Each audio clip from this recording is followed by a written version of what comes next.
Hi. You're looking at this for the exam feedback letters, but you're probably looking at having just received yours after what was probably a fail result for the last exam. If you're looking at this after a pass result, I want to commend you on looking to learn from how you can improve for when you approach the next subject, but most people viewing this would have failed it, and I'll be talking specifically to you during this time as I explain the letters and the value that can add to you to help you for the next time that you sit the exam. The letter here you received here on the right side is one aspect that you can look at in assessing what's the best next step you can take to make sure you do not repeat the fail going forward and that you can move on to it with confidence. The other aspect to look at are the examination paper itself together with the examiner's memo, which will also be up on the website to compare that. And probably the most important aspect that ties it all together is your recollections on how you felt when you wrote that exam, which questions you felt you'd done well and how that compares with what's here, and where you felt you'd battled and where your challenges were, where you had time pressures. So that will help you understand things better, understanding the link of those three factors. We can only provide you now with a letter, which I'll explain to you how this can be useful to you. You could, of course, go straight to taking an exam counseling session, which is a significant investment you'd make, but often a very useful one, where a senior actuary, who is normally part of the examiner's team or a marker on the paper, will take you through the paper and explain to you where you fell short and hopefully give you some pointers as to how you can improve on your performance next time out. But before getting there, it's probably worth looking at this letter, which will help you make a more informed decision on your next step. So the first point I just want to stress is that the key identifier we use for you through the process is your unique exam number for this exam. No one knows through the process who you are, and it's only when your academic records updated that what would normally be in this part of the letter here, which is blank on these ones, take the candidates from this section, is your name and your member number, but that is not known to anyone through the process until the academic records updated. So that's the first general point that to point out. And these here are now some actual letters from November 2020 for F102, but similar letters will be for any subject you get. And so what I say now will be equally valuable to you, whatever paper you've just written. So we look through the table here. The paper comment, for most that will just be a 1, set for A311 and A213, where there are 2 papers. The question number, self-explanatory. The grade that we've given you for that question, I'll get back to talk to this just now, but it's first important to understand the 4th column, the overall comment on the question and how students did overall. This is a system-generated letter, and this is not looking at your unique performance on the paper, but is looking at how the overall cohort of students did across this question, where except for the small subjects where there are only 4 or 5 candidates, is a very good indicator as to which were the easy questions, which were the difficult questions, and we'll talk about the importance of the difference of those and what you need to do with the different questions. These comments here, we've got 5 generic comments that come through here, which are system generated and depend on how the performance for that question on average across the cohort differed from the pass mark that the examiner set for the paper. The first one that you'll see, which there are none on this particular, for this particular subject in this particular sitting, is some very good answers for this question. And that's where the average student on the paper achieved a mark of 10% or more above the pass mark. That's an arithmetic 10%, so the pass mark 60%. Students who got 70, more than 70 for that question will be there. The second one we get, which here we see 1 on this paper, is most students pass the question. And that is where the average for the students is between 2 and 10% above the pass mark. That for the 60% pass mark, of course, takes us to 62 to 70. The third one you get where the average is close to the pass mark, and this here, we fluctuate around the pass mark between 2% below and 2% above. So the 58 to 62 for a 60% pass mark.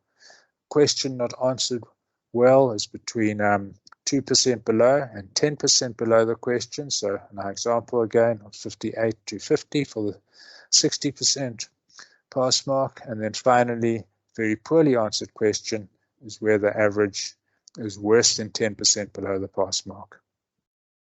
Because we know in this that not all questions are equally easy, and it's extremely important to make sure that you get all the easy marks on offer so that you can have some cushion to help you through the more difficult marks to help you pass the paper. And so when we look at your grade for the paper, we don't apply the same pass mark to every question. We look at the relative difficulty of the question, and to say that had to move from the average mark for the overall for the paper achieved to the average to the pass mark required, how much did the student need to move their performance on each question to get, and that will be the pass mark for that question. So if we've got to our example, the 60% pass mark for the paper, assume there's one question in there where the average achieved was sitting at the average was sitting at 70% as was sitting at, let's say one question we're achieving an average of 60%, another one there was an average of 40%, there was an average of 50 across the paper. Means that to get from the 50 to the 60 for the average, we'd need to move it up by effectively a factor of 6/5. So for the question where students on average were getting 60%, we'd set the pass mark at 72%, and the one where it was at 40, we'd set it at 48%. Obviously, you need to be getting the full 60 overall by adding your marks, but that's the standard for each of the questions that we've worked to. And then we work our pass and fail grades around that. So for the pass grades, the first one, the P grade, means that you got between the pass mark for that question and 50% and 15% above it to get a P plus, which this candidate had none on this particular one, but we'll see some in a later letter. Get between the 15% above to 25% above, and the P plus plus takes you from 25 above to wherever it might go. And then on the downside, an FA means that you're between the pass mark and 5% below it. An FB that you go from 5 below to 15 below. FC from 15 to 25 below. And an FD worse than 25 below. So that explains the overall structure that we've used that you can then use to interpret your results. And I'm now going to show you 3 fairly typical types of patterns of results we get and what you can learn and the value you can get out of it. We go to this first candidate, an FB overall, so quite well short of the pass mark. But the next thing you notice that generally is FBs for most questions with one pass, an FA, and an FC thrown in. You can see you got a pass for a question that most candidates battled with to some extent, and he was there amongst the better candidates on this. So the first suggestion to this candidate will be to understand what went right in question 7.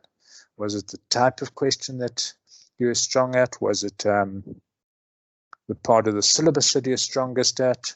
Or was it one that he just got lucky on it? He needs to take into account the factors as to how he felt on that question, what the memo says, the question says, and the feedback here. But the overall feedback from this candidate is everywhere quite well short of the pass mark, which suggests one of two factors, but probably a combination of them both. The first being not enough work done, but the second being probably not fully understanding the syllabus. And for a candidate with this result, it's very clear that a huge amount of work is needed to try and turn this result into a pass in the next time out.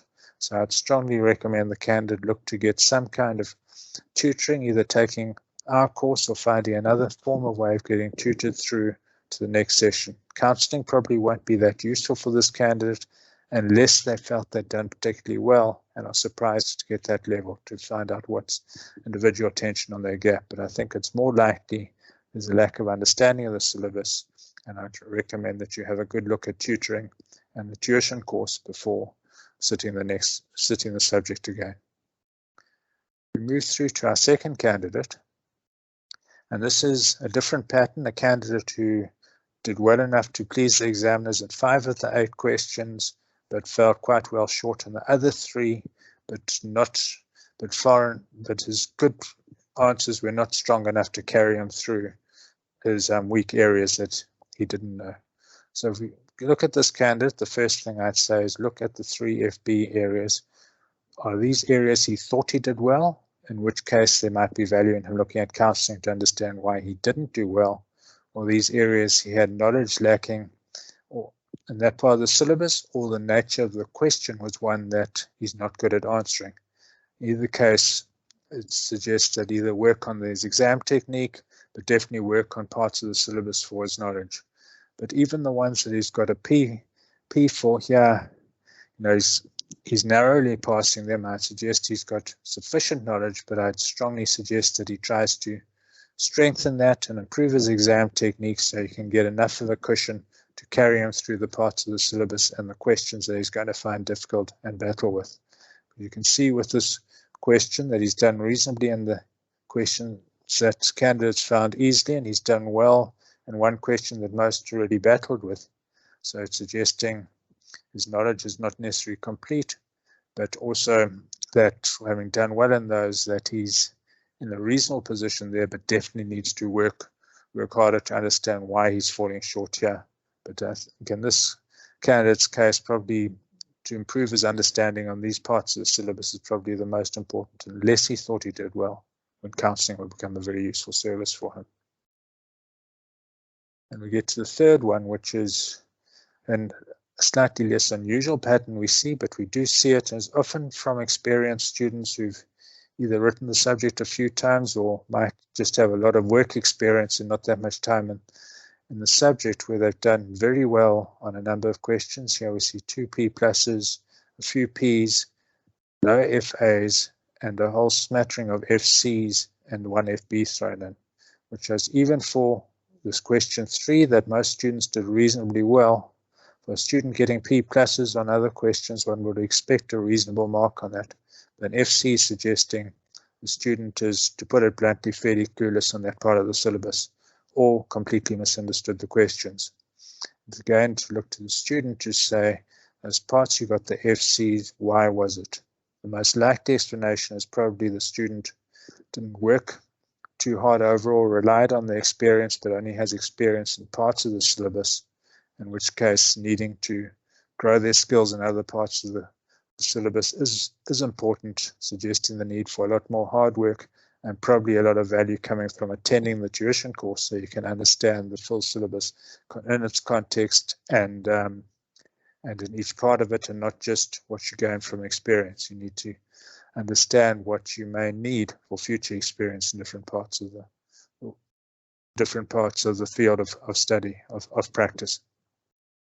So going back, just to stress the 3 things that you need to look at is to have a clear understanding of how you felt in the exam. And I'm not talking here about the dog barking next door or the poor Wi-Fi or the invigilator, but how internally you felt, where you felt you were strong, what are the things you can change and how you did that, to take a brutally honest look at that, to look at the memo and the question paper again to get a feel, and then to come back and say, how does the examiner's assessment of you compare with how you felt and had gone yourself during the course of the exam?